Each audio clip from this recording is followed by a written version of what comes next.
Pues nada, muchas gracias, Alfredo, por estar aquí para comentar la sesión. Esta sesión que voy a presentar es acerca del filtro de Benacaba.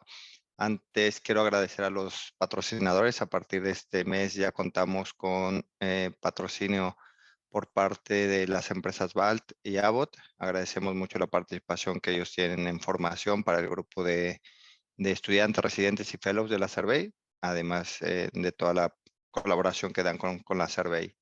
Agradecemos también a todos los que se han conectado. Algunos anuncios que repetiremos al final de la presentación. La siguiente semana será el curso de embolización de Coruña, que participarán varios de los fellows de la Survey, patrocinado también por la empresa Balt. Y el siguiente mes hablaremos, ya les pondremos el título de la sesión al final de la misma, de esta, y será en directo del 27 de abril. Pues bueno, no sé si quieras decir algo, Alfredo. Solo recordarle a los participantes que tienen a su disposición el chat y el sitio de preguntas para cualquier duda o comentario que tengan, que lo responderemos al final de tu charla. Perfecto, pues nada, ¿ves la presentación? Sí. Perfecto. Muy bien, pues nada, buenas tardes nuevamente. Hoy quiero revisar la evidencia y la práctica clínica en el filtro de Benacaba. Creo que es una de las prestaciones y uno de los procedimientos que más realizamos en nuestros servicios, pero que muchas veces tanto la evidencia científica actual como la evidencia que originó el uso de estos dispositivos no la hemos revisado correctamente o no la recordamos. El objetivo de la presentación es recordarles un poco los papers que dieron origen a la evidencia científica que justifica el uso de los filtros de Benacaba, y después no tiene otro objetivo más que generar una controversia de qué tenemos que hacer actualmente con los filtros de Benacaba. Están indicados ponerlos en todas las situaciones clínicas que en los últimos años lo han solicitado. Están limitados a algunas indicaciones. Bueno, esto cada uno hará su propio criterio, pero el objetivo de la presentación es esta, ¿no?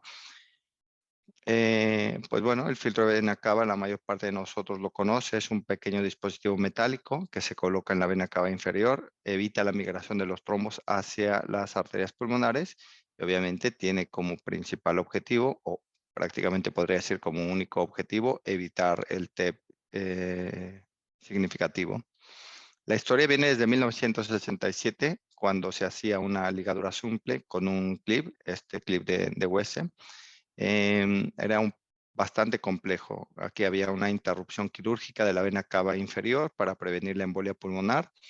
Se generaba un paso a través de estos pequeños orificios que dejaba este clip, y era bastante complicada porque era una cirugía con una incisión retroperitoneal que condicionaba una interrupción temporal transvenosa de la vena cava inferior.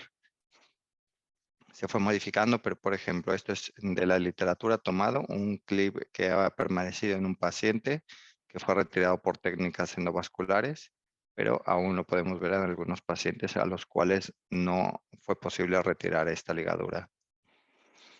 10 años después, el filtro de Greenfield requería una insucción quirúrgica más pequeña, y hasta que se descubrió el abordaje percutáneo, pudieron desarrollar una serie de filtros percutáneos que pudieran ser colocados a través de la vía endovascular.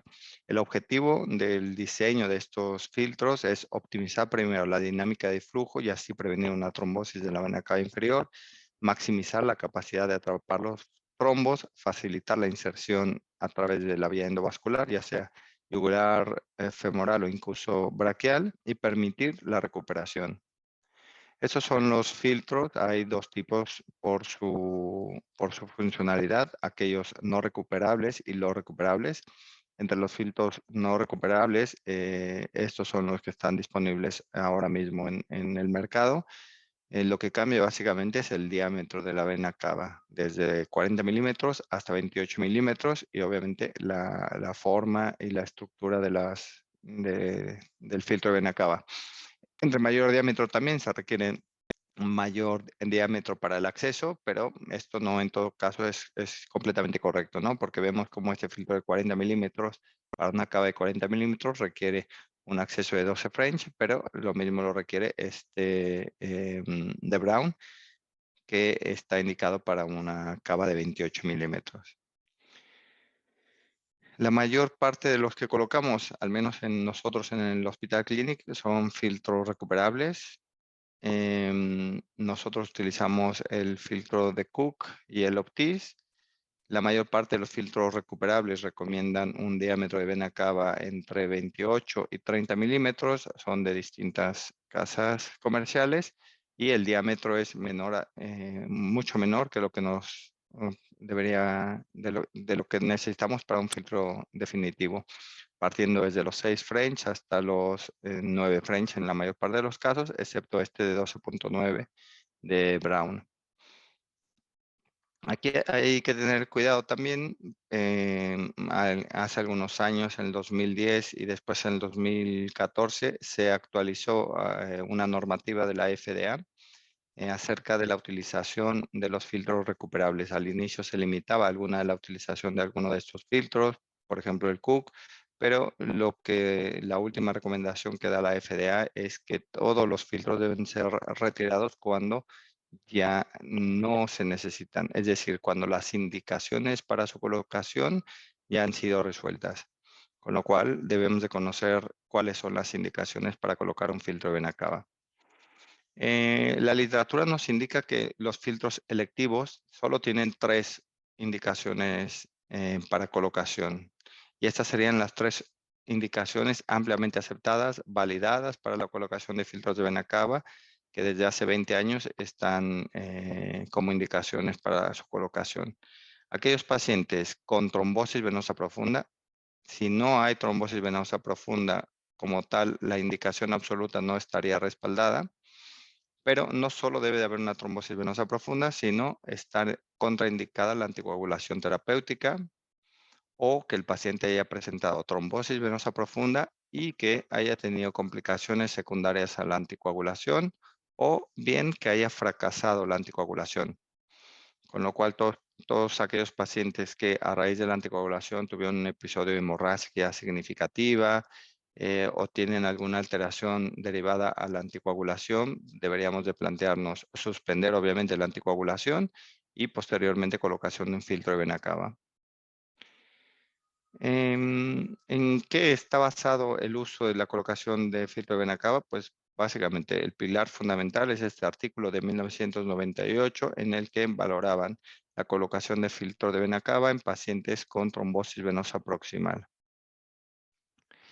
Como conclusión, ahora veremos más a detalle el diseño del artículo, pero en realidad como conclusión ya el mismo artículo nos ponía que pacientes que utilizaban filtro de vena cava no había una diferencia significativa en la mortalidad. Lo que sí había una disminución en el TEP. Este es el diseño del artículo. 200 pacientes que tenían TVP se les colocó filtro y 200 pacientes sin TVP no tuvieron filtro. Se valoró aquellos pacientes que tuvieron TEP a los 12 días y se observó que el 1.1% de los pacientes con filtro presentó TEP comparado con el 4.8%, con lo cual había una diferencia estadísticamente significativa. Se acepta el uso del filtro vena cava como un factor que disminuye la presencia de tromboembolismo pulmonar dentro de los primeros 15 días. Pero el mismo artículo nos señala algo interesante en el seguimiento. El seguimiento a los 2 años de estos pacientes nos indican que pacientes que tenían el filtro vena cava presentaban casi el doble de riesgo de presentar una nueva trombosis venosa profunda a los 2 años, un 20% comparado con un 11% de los pacientes que presentaban, que no se les colocó el filtro de vena cava.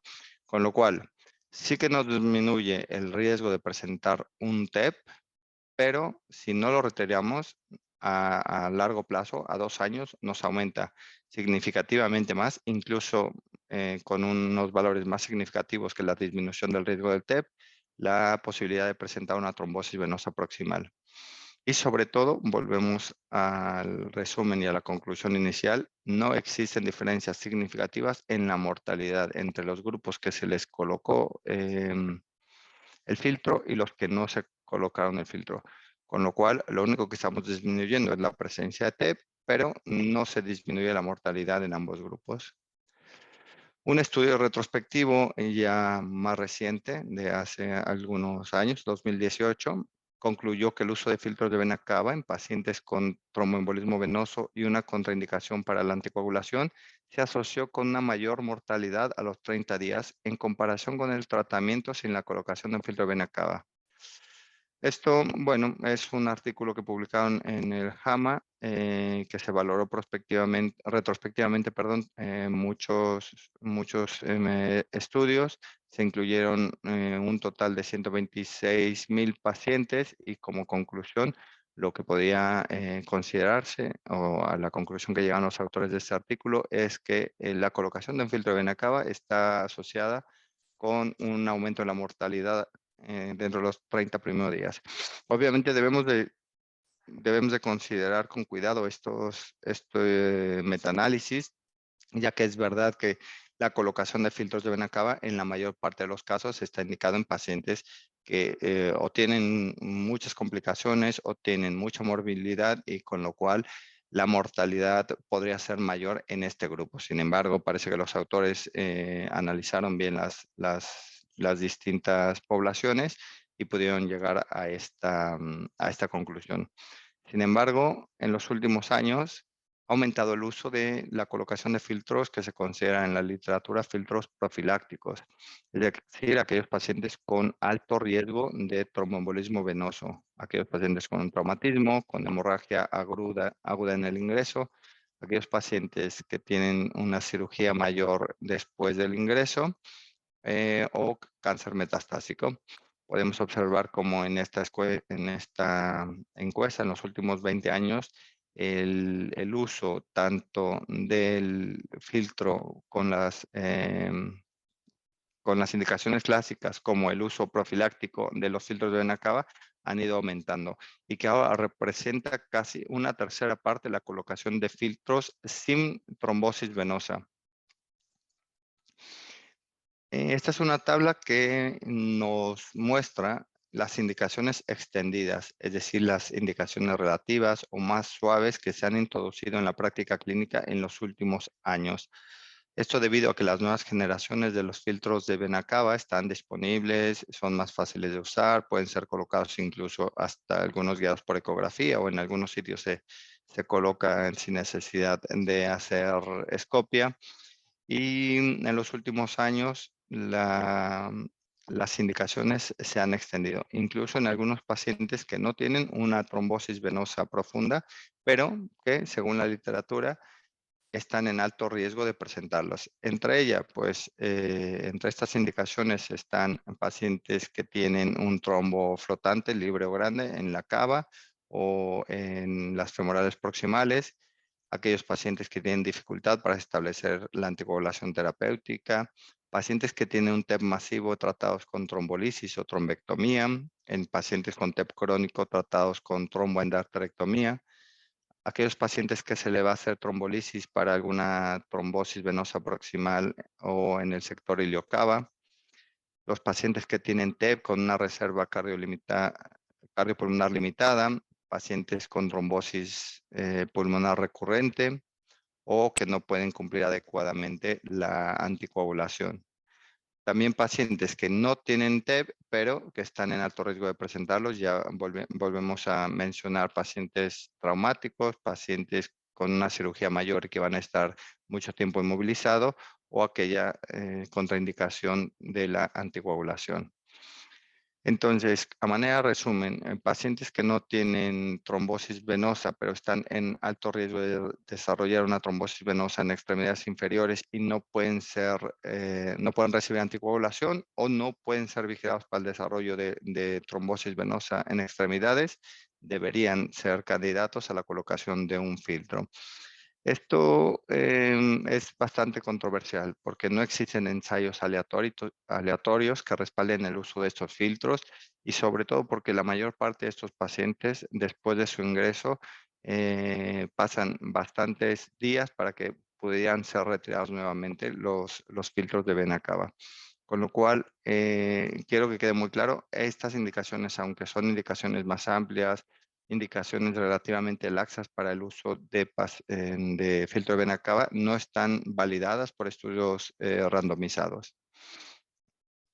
Por ejemplo, son las indicaciones, las recomendaciones del Colegio Americano de Cirujanos Torácicos, que recomienda el uso de filtros de vena cava como tratamiento inicial de la trombosis venosa profunda proximal si la terapia anticoagulante no es posible por el riesgo de sangrado en todos los niños mayores de 10 kilogramos con una trombosis venosa profunda que esté contraindicada la coagulación, en pacientes con TEP cuando la anticoagulación no es posible por el riesgo de sangrado y antes de la terapia de la tromboendarterectomía en el tratamiento de la hipertensión pulmonar tromboembólica crónica. Pero veremos cómo estas mismas recomendaciones no son respaldadas, por ejemplo, por las sociedades europeas. Aquí son las recomendaciones de la AJA que nos dan estas 8 indicaciones. Pacientes con trombosis venosa proximal con contraindicación a la anticoagulación. Esto es muy parecido. Aquellos que tuvieron un sangrado reciente está contraindicado y por lo cual estará indicada la colocación de un filtro. Cuando la anticoagulación ya puede ser colocada, las mismas guías nos indican que una vez que sea posible anticoagular al paciente, debe ser retirado el filtro de vena cava. Pacientes con TEP recurrente, a pesar de estar anticoagulados, también es razonable la utilización de un filtro de vena cava. Pacientes con trombosis iliofemoral profunda podría ser candidato a la colocación de un filtro permanente, a menos que tengan contraindicaciones en la colocación de este filtro. Y finalmente, las recomendaciones europeas son un poco más estrictas. Aquí las recomendaciones de la guía de la Sociedad Europea de Cardiología que nos indican que el filtro de vena cava debe ser colocado en pacientes con trombosis venosa documentada, es decir, que tengamos un estudio Doppler confirmando la presencia de trombosis en extremidades inferiores y que los pacientes no puedan o esté contraindicado o hayan tenido algún efecto adverso a la anticoagulación. No está recomendada, según la Sociedad Europea de Cardiología, la utilización de colocación profiláctica, ni siquiera en pacientes que tengan un trombo flotante, y tampoco lo considera como recomendación la colocación de filtros antes de la trombolisis, antes de la cirugía de embolectomía en el tratamiento del TEP agudo, ni siquiera en pacientes con trombos crónicos y que van a cirugía. El diseño del filtro ya todos lo conocemos. Es importante estas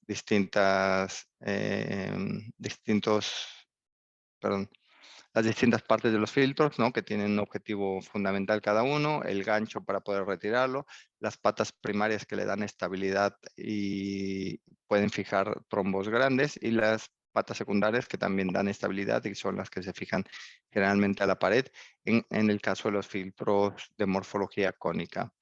Como ya veíamos en la introducción, desde 1967 se empezaron a crear este tipo de filtros hasta la actualidad, que ya tenemos en distintas modalidades de filtros cónicos, romboideos, de nitinol, de distintos materiales. La diferencia fundamental entre los permanentes y los que se pueden retirar es su morfología. Se menciona que los filtros permanentes tienen una mayor estabilidad para retener el trombo y que el diseño del filtro está hecho de tal manera que el trombo no se quede ahí estático y vaya aumentando, sino que el flujo de la corriente sanguínea dentro del filtro y secundario al trombo pueda realizar una lisis del trombo. ¿Cuáles son las indicaciones pues, para retirar un filtro de vena cava? Estas son las principales recomendaciones que nos da la Sociedad Americana de Intervencionismo. ¿Cuándo deben de ser retiradas? Pues sobre todo en aquellos pacientes que ya la indicación para la colocación del filtro haya desaparecido, es decir, aquellos pacientes que tengan trombosis venosa, pero que ya puedas anticoagular, sería una indicación para retirar lo más pronto posible. También nos limita la retirada para pacientes que tengan una expectativa de vida menor de 6 meses. Si la expectativa de vida del paciente es menor de 6 meses, recomiendan dejar el filtro, el filtro temporal como filtro definitivo. Y también nos recomiendan, obviamente, que sea retirado por un equipo que sea hábil, que conozca la técnica barra retirada, que no tenga complicaciones y que lleve a cabo estos procedimientos con el menor número de complicaciones asociadas. ¿Cuáles son las complicaciones que existen desde el punto de vista endovascular secundarias a la colocación de un filtro vena cava? La literatura nos describe estas 5: penetración, migración, angulación, oclusión y fractura.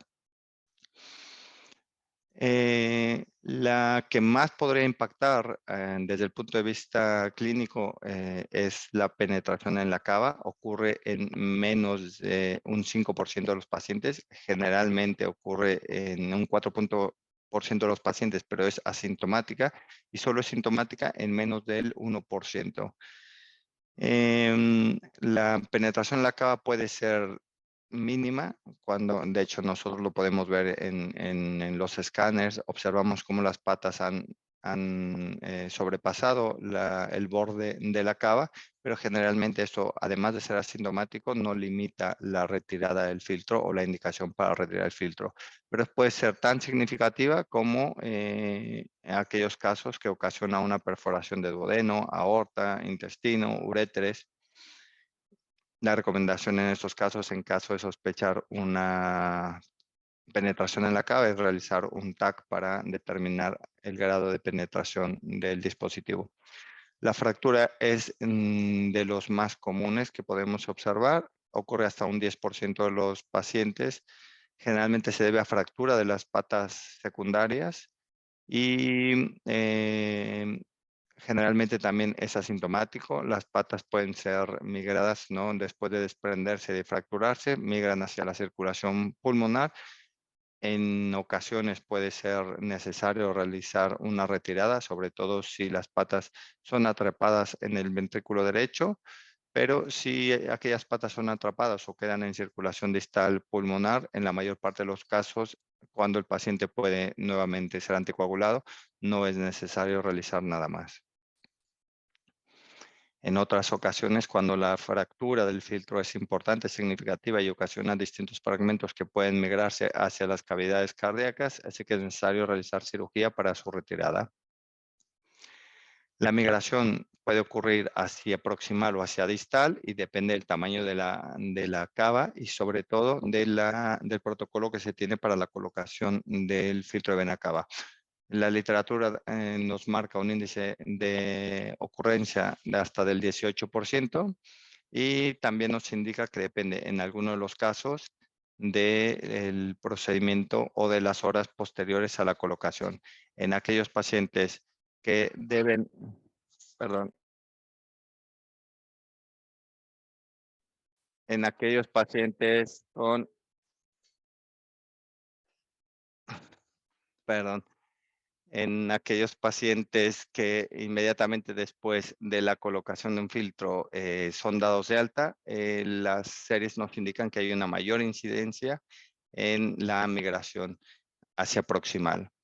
Y esto puede ser realmente un problema grave porque si el filtro, si el filtro está dentro de la cava proximal, pero sigue estando en la cava inferior a nivel hepático, por ejemplo, no hay ningún problema, podría ser retirado y reposicionado.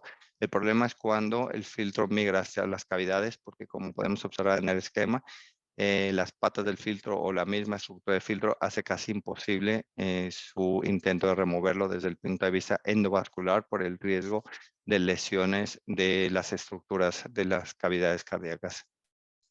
La angulación clásicamente se describe como una de las complicaciones, sin embargo, en los últimos años, aunque es importante la presentación, hasta en un 15% de los pacientes con colocación de filtros cónicos, es controversial que se considere como una complicación porque puede ser retirado por técnicas endovasculares, corrigiendo el ángulo de retirada con un pigtail, con un balón, etcétera. Con lo cual, desde el punto de vista endovascular, en los últimos años no se considera una complicación significativa.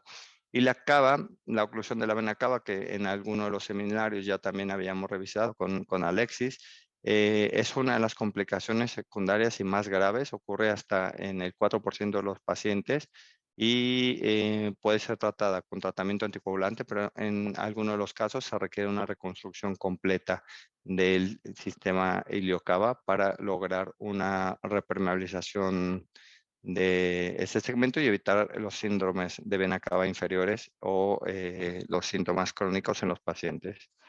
Las recomendaciones como tal, entonces, con las que nos quedaríamos es que según las últimas guías y las últimas recomendaciones actuales, tenemos controversia de cuáles serían las indicaciones 100% absolutas o las que están respaldadas. Yo me quedaría con estas tres pacientes que sí tienen trombosis venosa profunda diagnosticada no solo por la clínica, sino por una ecografía Doppler, en los cuales está contraindicada la anticoagulación, que tienen complicaciones a la anticoagulación o que ha fracasado la anticoagulación. Estas para mí serían las tres únicas indicaciones reconocidas y que nos muestra la evidencia científica para la colocación de un filtro de vena cava. Pero también, como a manera de resumen, creo que es importante y es un punto que a veces como radiólogos intervencionistas lo dejamos pasar, es ser responsables de la retirada de los filtros porque al menos en nuestro hospital, quien indica la colocación del filtro a lo mejor es el primer médico que recibe al paciente, que valoró que existen contraindicaciones para la anticoagulación, que valoró que está indicada la colocación de un filtro de vena cava, pero después en el seguimiento, cuando ya se resuelven estas contraindicaciones, posiblemente porque el paciente ya pasó a planta, ya se resolvió su problema agudo, no hay ningún médico que vuelva a revisar estas indicaciones y que haga la petición para la retirada de un filtro de vena cava. Con lo cual hay pacientes que pueden pasar meses cuando ya no está indicada la colocación o el uso de filtro de vena cava, teniendo un instrumento que puede ocasionar hasta en un 14% de los casos una complicación importante, en el cual nosotros como intervencionistas deberíamos de estar más atentos para realizar la retirada de los dispositivos que colocamos. Pues nada, les agradezco el tiempo y espero que haya alguna pregunta de la audiencia. Bueno, por ahora ni preguntas. Bueno, sí. A ver. Hay una pregunta.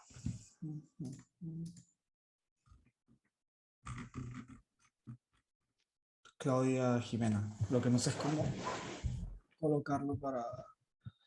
Si quieres enviar Claudia la pregunta por el chat o por la opción de preguntas, como quieras. Hola, ¿qué tal? Gracias a ustedes Hola, Claudia. por el seminario, la verdad es que ha estado muy bien. Varias preguntas que me gustaría hacerte. Lo primero, respecto al tema de cada vez se recomienda más el no dejar filtros. Ahora, la retirada fuera del tiempo recomendado por el fabricante, ¿qué nos dirías al respecto? ¿Cuál es tu opinión al respecto? ¿Quitarlos siempre, independientemente del tiempo que lleven puestos? ¿Regirnos por la recomendación de tiempo de retirada del fabricante? Es muy interesante. Gracias, Claudia, por la pregunta. La verdad es que es interesante. Si nos regimos a las recomendaciones que te dan los fabricantes, hay filtros que solo podríamos retirarlos dentro del primer mes, ¿no? Como por ejemplo el Otis. Y hay otros que tendríamos de margen, un margen hasta de 6 meses, un año, pero desde mi punto de vista este margen es bastante corto. En Twitter puedes ver, de hecho, hasta hay un hashtag de removida de filtro de vena cava, que ves pacientes con 10 años que les han retirado el filtro o con forceps o con otras maniobras. La verdad es que creo que debemos de tener un justo medio. retirarlos en aquellos pacientes en un periodo razonable. Yo pondría, no tenemos establecido ningún protocolo como tal, pero hasta 2 años yo creo que es bastante razonable al menos realizar un intento de retirada. Y en aquellos pacientes que tienen más de 2 años, valorar el riesgo-beneficio. Pacientes jóvenes, podrías intentarlo. Pacientes que ya tienen una esperanza de vida más corta, valorar el riesgo al que está sometiendo el paciente para la retirada y el beneficio que le vas a dar retirándolo, ¿no? De acuerdo. Otra pregunta más, respecto al tema de la penetración de partes del filtro en la pared de la cava, bien sea que lo detectes de forma incidental en un TAC o bien que se haga el TAC porque el paciente presente algún tipo de síntoma, aunque eso sea más raro. ¿Hay algún hallazgo en el TAC en cuanto a la proporción de la penetración con el, con el cual decidas no intentar retirarlo? No, yo creo que si la penetración afecta como tal, si otras estructuras que no sean exclusivamente la pared de la cava, yo plantearía también el riesgo de beneficio a retirarla, obviamente explicándole al paciente las posibles complicaciones y valorando y comentando el caso con un equipo multidisciplinario, ¿no? Con los cirujanos vasculares para que estén al pendiente en caso de que tengamos complicaciones secundarias a la penetración. Pero básicamente la limitación sería si afecta estructuras distintas a la pared de la cava. Vale, y en ese caso, normalmente planeas alguna estrategia o algún material adicional para tener disponible en caso de que ese tipo de situación se presentare. Sí, esto es algo interesante que de hecho lo hablamos con Alfredo antes de abrir micrófonos. No hablé nada de técnica, de la colocación, de dónde debe de estar, etcétera. Fue más bien una presentación bastante dirigida a las indicaciones y a la controversia que hay, porque desde mi punto de vista estamos colocando filtros basados en muy poca evidencia científica, en artículos de hace 20 años, pero que no han sido revisados y cuando lo revisas nos indican que hay una mayor mortalidad, con lo cual debemos de ser bastante responsables en la colocación. Pero hablando del tema de retirada, esto es otro tema completamente distinto que daría a pie a una presentación. ¿Cómo hacer una retirada? Una retirada simple, yo creo que ninguno tendría ningún problema, ¿no? Ningún intervencionista preparado para retirarlo, Sí, simplemente con la técnica de lazo, con una retirada normal. Pero cuando hacemos una retirada difícil, ya sea porque está angulado el filtro o porque ya tiene mucho tiempo y consideras que hay cierto grado de neointimización o incluso impactación en la cava, deberíamos de plantearnos un abordaje distinto. Nosotros, como lo hacemos, es utilizando un introductor bastante gordito, que nos da la posibilidad de meter un balón en paralelo adicional al lazo que metemos en caso de detectar algún tipo de rotura. Y todas las retiradas que consideramos difíciles las hacemos con anestesia. de acuerdo. Primero, para evitar el dolor del paciente, que sabemos que va a Ajá. tener dolor, ¿no? Vale, gracias. Geray pregunta más que todo sobre esto, el protocolo de la retirada de los filtros, que si tú crees recomendable, Fede, de que se tenga que hacer un protocolo, digamos, un protocolo sistemático de retirada a los 30 días. Lo dice más que todo para el momento de retirar, de colocar el filtro, también se cita al paciente para retirar dentro de 30 días, por ejemplo. No sé qué opinas tú. Sí, yo creo que lo primero que deberíamos de tener es un registro de la colocación versus retirada. Hay aquellos pacientes que no se pueden retirar porque su esperanza de vida es menor de 6 meses, aquellos pacientes que fallecieron por su propio padecimiento o por la propia indicación, pero hay que seguir a los pacientes que no tienen, que no tienen una retirada solicitada. En el hospital hemos llevado este tema con un grupo multidisciplinario y ahora hemos revisado los últimos 5 años de los filtros y aquellos pacientes que no tienen retirada se hace una interconsulta con medicina interna, con hematología, para valorar la retirada de los filtros. Hay pacientes que son citados y todavía tienen la indicación de tener el romo, muy pocos, pero la mayor parte de los pacientes está indicada la realización de la retirada. Sí, Con lo bueno, cual, el resumen es hacer un registro, los que pones contra los que quitas y ver qué pasa con los que no estás retirando. claro, también seguir al paciente para ver si la indicación en un principio de anticoagulación ya no la tiene, porque muchos de estos pacientes luego se van a poder anticoagular y si se puede anticoagular se puede retirar el filtro, ¿no? Sí, Y, a nosotros lo que nos pasa mucho es la indicación la da el anestesiólogo en la visita de preanestesia para pacientes, sobre todo tumores de neuro, malformaciones, etcétera. El anestesiólogo lo ve el día de la cirugía y lo sigue durante su ingreso dentro del hospital, pero después se va a casa y nadie se preocupa porque el neurocirujano revisa su problema de tumor, malformación, lo que sea, pero después este paciente queda un poco a la deriva en cuanto a la colocación del filtro o retirada del filtro de vena cava. sí, yo creo que estaría bien encargarnos nosotros al menos de seguir a este paciente después de que pase por nuestra consulta. No estaría mal. Una buena idea ayer ahí para mí. No sé. Yo, bueno, mi pregunta era más o menos con este mismo tema de la retirada, que es como la duda que surge cuándo y por qué retirarlo, pero yo creo que ha quedado bastante claro. Y, y bueno, no sé, alguna otra pregunta del mismo Geray o alguna otra persona que esté. Geray o Claudia, no sé ustedes qué tipo de filtro colocan, Sí, cuál es el que colocan y qué margen te da la casa comercial para retirarlo. Nosotros actualmente, la verdad es que cada vez colocamos menos filtros definitivos. Ahora mismo estamos usando principalmente uno de los filtros de Cook y hemos empezado también a utilizar un filtro que se puede colocar sobre guía, el Option, Ok, que tiene un periodo de retirada de los recomendados por el fabricante un poco más largo que el de Cook, que era el que utilizábamos de forma clásica, pero la verdad es que utilizamos ahora mismo los dos de forma más o menos indistinta. Otra cosa que un poco como comentario, nosotros en el hospital no tenemos establecida la consulta de radiología intervencionista y cuando no tienes la consulta es más difícil hacer el seguimiento de ese tipo de pacientes.